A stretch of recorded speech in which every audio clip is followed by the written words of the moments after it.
આજે હું સૌપ્રથમ વખત ચૂંટણી પછી રાજકોટમાં આવ્યો છું. તો સૌથી પહેલા આપણા ગુજરાતના લોકપ્રિય નેતા સ્વર્ગસ્થ વિજયભાઈ રૂપાણીને હું શ્રદ્ધાંજલિ પાઠવું છું. મારી સંવેદનાઓ વ્યક્ત કરું છું, કારણ કે એ સમય દુર્ઘટના બની ત્યારે ચૂંટણીનો ભરપૂર પ્રચારનો વ્યસ્ત સમય હતો, એટલે હું ત્યારે આવી શક્યો નહોતો કે એ દુઃખમાં ભાગ લઈ નહોતો શકતો. આજે હું મારી સંવેદના વ્યક્ત કરું છું. દોસ્તો, વિસાવદર, ભેસાણ અને જુનાગઢ ગ્રામ્ય વિધાનસભા જે છે એ ક્રાંતિની ભૂમિ છે. આ ધરતી ઉપરથી હંમેશા કંઈક નવું થયું છે, ઐતિહાસિક થયું છે અને મજબૂત કામ થયું છે. ઇતિહાસમાં જોઈએ તો આજ વિસાવદરની ધરતીએ સરકાર બદલવાનું અને કેશુબાપા જેવા એક સામાન્ય ખેડૂત પરિવારમાંથી આવતા આગેવાનને મુખ્યમંત્રી બનાવવા સુધીનું મહાન કામ વિસાવદરના લોકોએ કર્યું છે. ઇતિહાસનું પુનરાવર્તન થયું. ફરી એક વખત આજ વિસાવદરની જનતાએ ભાજપની આખી સરકાર, ભાજપ આખી પાર્ટી, પૈસા, પોલીસ તંત્ર, દારૂ, બુટલેગર તમામ તાકાતોને ધ્વસ્ત કરીને લોકતંત્રનો વિજય કરવાનું, સંવિધાનનો વિજય કરવાનું, લોકોના સંકલ્પની તાકાતનો વિજય કરવાનું કામ વિસાવદર ભેસાણની મહાન જનતાએ કર્યું છે. એ બદલ હું વિસાવદર, ભેસાણ અને જુનાગઢ ગ્રામ્ય પંથકના સૌ મતદારોનો ખૂબ ખૂબ હૃદયપૂર્વક આભાર વ્યક્ત કરું છું.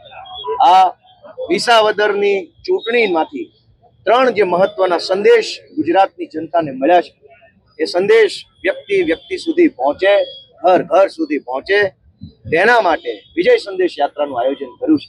વિસાવદરની જનતાએ ગુજરાતને ત્રણ સંદેશ આપ્યા છે, જેમાંથી પહેલો સંદેશ કે ભાજપ છે એ હારવાને લાયક પાર્ટી છે, ભાજપને હરાવવી જોઈએ, ભાજપને ક્યારેય જીતવા દેવી જોઈએ નહીં, કારણ કે એક માત્ર ખેડૂત વિરોધી નહીં, ગુજરાતના જન વિરોધી ભાજપ પાર્ટી છે. તો પહેલો સંદેશ કે ગુજરાતમાંથી ભાજપને હરાવવી જ જોઈએ. બીજો સંદેશ કે ભાજપને હરાવી શકાય છે, પેટા ચૂંટણી હોવા છતાંય આખી સરકાર, પ્રશાસન, પૈસા, મંત્રી, તંત્રી, જંત્રી બધું જ લાગેલું હોવા છતાંય વિસાવદરની જનતાએ સાબિત કરી દીધું કે જો જનતા ધારે, જનતા નક્કી કરી લે, મુઠ્ઠી બાંધી લે, તો ભાજપને હરાવી શકાય એમ છે. અને જનતાને વિસાવદરના લોકોએ ત્રીજો સંદેશ ગુજરાતને આપ્યો છે કે બોલતા શીખો, તમારા આત્માને જગાડો.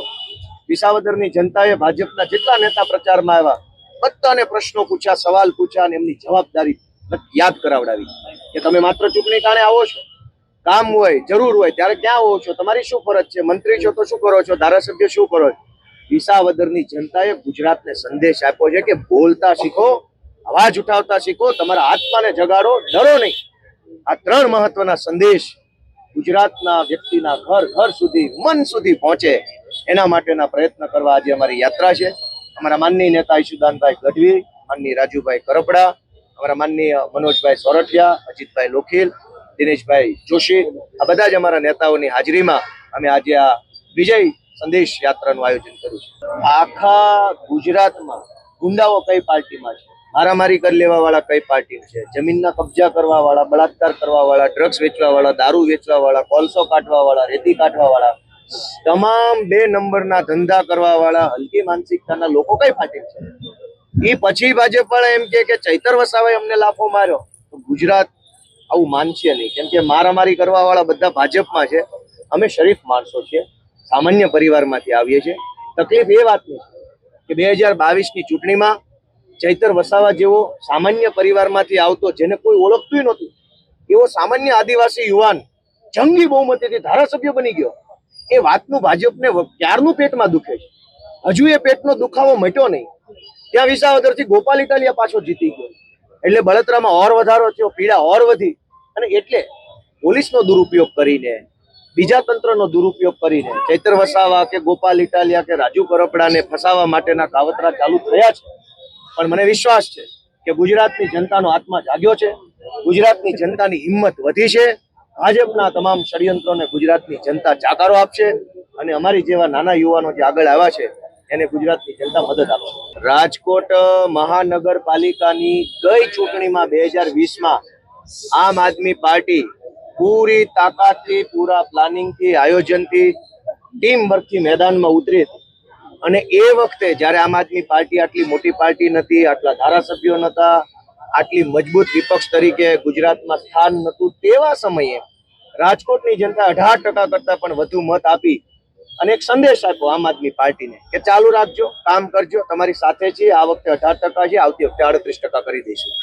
તો એ સંદેશ લઈને છેલ્લા 5 વર્ષથી અમારી ટીમ રાજકોટના મુદ્દાઓ બાબતે અવારનવાર સક્રિય રહીને આવેદનપત્ર, વિરોધ પ્રદર્શન, યુનિવર્સિટીનો પ્રશ્ન હોય, રોડનો હોય, સોસાયટીઓમાં દબાણ કરવાનો પ્રશ્ન હોય, સાફ સફાઈનો પ્રશ્ન હોય, મ્યુનિસિપલ તંત્રની દાદાગીરીનો પ્રશ્ન હોય, પાણીનો પીવાનો પ્રશ્ન હોય કે વરસાદના પાણીનો પ્રશ્ન હોય, તમામ બાબતે આમ આદમી પાર્ટીએ આગેવાની લીધી છે. વિરોધ પક્ષની આ 5 વર્ષ ભૂમિકા ભજવી છે અને એટલે હવે અમારું આગળનું આયોજન એ છે કે રાજકોટની જનતા અમને મહાનગરપાલિકાની જવાબદારી સોંપે, અમારા ભણેલા ગણેલા બાહોશ હોશિયાર યુવાનોને સત્તા સોંપે, એમના નેતૃત્વમાં રાજકોટ વિકાસ કરે, પ્રગતિ કરે, એ માટે અમારી પૂરી તૈયારી છે. તમામ વોર્ડમાં પૂરી તાકાતથી, પૂરા આયોજનથી આખી આમ આદમી પાર્ટી ચૂંટણીના મેદાનમાં ઉતરશે અને જનતાના આશીર્વાદથી આ વખતે કંઈક સારું પરિણામ આવશે. સ્વાભાવિક છે કે ભાજપમાં રહેલો કાર્યકર જાણે છે કે આ ખોટું છે, કોંગ્રેસનો કાર્યકર પણ જાણે છે કે પાર્ટીમાં ખોટું થાય છે, પણ અત્યાર સુધી વિકલ્પ નહોતો. ભાજપ વાળા કોંગ્રેસમાં જઈ શકે એમ ન હતા અને કોંગ્રેસના કાર્યકર્તાને ભાજપ પસંદ ન હતી. એટલે જાણતા હોવા છતાંય લાચારીવશ, મજબૂરીવશ બંને પાર્ટીના કાર્યકર્તાઓ પોતપોતાની પાર્ટીનું કામ કરતા હતા. હવે જ્યારે વિસાવદરથી એક રસ્તો નીકળ્યો છે, એક કેડી નીકળી છે, એક વિકલ્પ નીકળ્યો છે વિસાવદરથી, ત્યારે સ્વાભાવિક છે કે ગુજરાતનું ભલું ઈચ્છતા હોય, જનતાની સેવા કરવાનું ઈચ્છતા હોય, જેણે પોતે નિસ્વાર્થ ભાવે કંઈક સારું કામ કરવું હોય, એ તમામ કાર્યકર્તા ચાહે ભાજપના ચાહે કોંગ્રેસના એ બધા આમ આદમી પાર્ટીમાં જોડાવા માંગે છે.